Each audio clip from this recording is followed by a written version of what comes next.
Earthly life. Illusive life.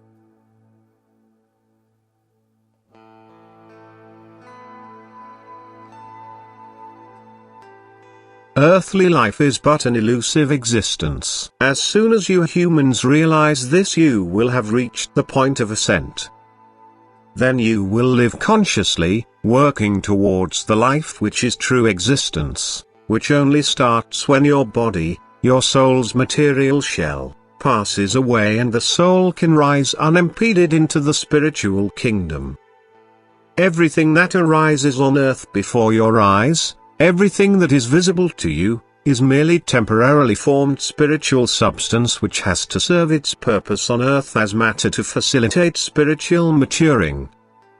And earthly life itself is also a mere physical function as long as the soul within you still has no understanding of what it was, is and should be. If the soul does not acquire this understanding during its earthly life, it will indeed believe even stronger in the reality of life. It will only regard earthly life as significant and thus strive to live as long and as well as possible on earth. And this desire will only diminish the moment it becomes enlightened, for then it will become conscious of the real life and earthly life will fade to the same extent as real life becomes more valuable. Only then will the soul be able to distinguish between appearance and reality, only then will it live consciously. It received life to enable it to prove its will during an illusive existence, to enable it to be active during a certain stage of strength, where it can utilize the energy of life in a God-pleasing way, and thereby become entitled in real life to receive an abundance of strength and use it in accordance with God's will.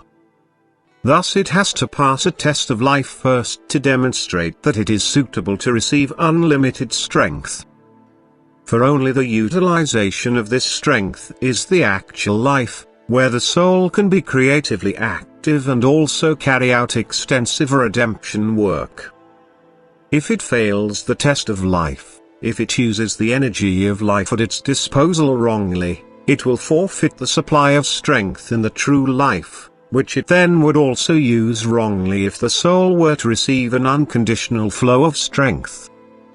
It must have attained a certain degree of maturity during earthly life, which will then make it a suitable recipient and steward of strength in the spiritual kingdom. And for this it received its earthly existence. Yet this is usually regarded as an end in itself, not as a means to an end, and is therefore also used wrongly. It is deemed to be the only desirable life, even though every person knows that he himself cannot prolong this life by one day when his hour has come. And precisely this should make him realize the worthlessness and transience of what seems extremely important to him.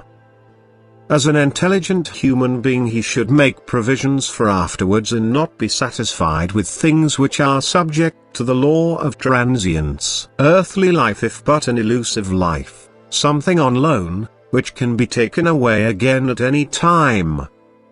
But the human being should manage borrowed wealth well. He should use it such that it will earn substantial interest, not in an earthly materialistic sense, but he should use it to gain spiritual wealth. Then the energy of life will be used correctly and the test of life will have been passed successfully, and then the person will be suitable for the spiritual life, for the true life, which will last eternally. Amen.